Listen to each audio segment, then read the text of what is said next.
முருகன் பக்தர்கள் அனைவருக்கும் அன்பு வணக்கங்கள். என் அன்பு குழந்தையே, உன்னுடைய வாழ்க்கையில் தனித்தே போராடுகின்றாயா? தனிமையில் இருக்கின்றாயா? கவலைப்படாதே தங்கமே, உன்னை தேடி நிரந்தரமான உறவு வந்துவிட்டது. உன்னுடைய மனம் எப்பொழுதும் எதை பற்றியோ சிந்தித்து கொண்டே இருப்பதால்தான் தெளிவான முடிவுகள் எடுக்க முடியாமல் நீ தடுமாறுகின்றாய். குறிப்பாக சின்ன சின்ன விஷயம் அவ்வப்பொழுது நடக்கும் பொழுது அதை பற்றி பெரியதாக்கி பார்ப்பது உன்னுடைய இயல்பாக இருக்கின்றது. அது மனிதனின் இயல்பும் கூடத்தான். உதாரணமாக, யாராவது உன்னை திட்டிவிட்டால் பதிலுக்கு உன்னால் திட்ட முடியாத பொழுது நேரில் கூனி குறுகிவிட்டு அவருக்கு பின்னால் அவரை மனதிற்குள் அதிகமாக திட்டுவது போலவும் அடிப்பது போலவும் தன்னை ஒரு பெரிய கதாநாயகனாக காட்டிக்கொண்டு ஒரு பெரிய கதையையே பின்னிக்கொள்கின்றாய் தங்கமே.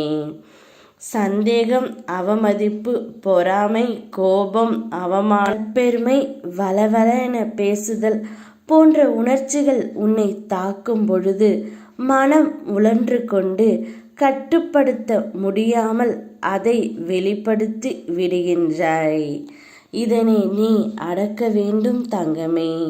உன்னை விட்டு சிலர் பிரிந்தாலும் அவரையே நினைத்து கொண்டு இருக்கின்றாய். அவரால் உன் மனம் மட்டுமல்லாமல் உன்னை நீயே அதிகமாக காயப்படுத்தி கொள்கின்றாய். கவலைப்படாதே தங்கமே, நீ தேடும் உறவை உன்னை தேடி நிரந்தரமாகவே நான் வரவழைக்கப் போகின்றேன். நீ யாரை மனதிற்குள் நினைத்து கொண்டிருக்கின்றாயோ அவருடைய பெயரை தினமும் எண்ணி எழுதி கொண்டே இருக்கின்றாய்.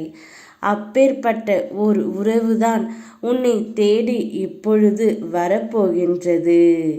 இத்தனை நாட்களாக எந்த உறவு உன் அருகில் இருந்தால் உனக்கு பக்கபலமாய் இருக்க முடியும் என்றும் நீ தைரியமாக இருக்க முடியும் என்று நீ நினைக்கின்றாயோ அதே உறவை உன்னை தேடி நான் வரவழைக்கின்றேன். இனி நீ உன்னுடைய வாழ்க்கையில் தனித்து போராடாமல் அவருடன் சேர்ந்து சிறப்பாக வாழ்க்கையை வடிவமைத்து கொள் தங்கமே. யாம் இருக்க பயமேன். ஓம் முருகா.